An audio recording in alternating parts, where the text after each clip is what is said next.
Step 1. Open the box and arrange the products neatly. Step 2. Remove the screws from the original vehicle's central control panel. Fix the square column to the base with the screw according to the video.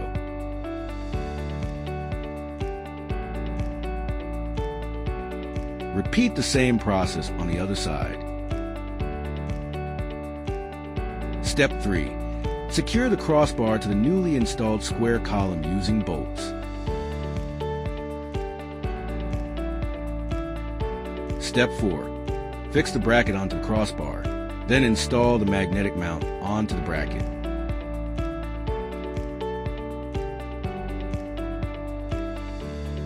Step 5. Remove the protective film on the iron ring. According to the video, install the 2 ball studs on the crossbar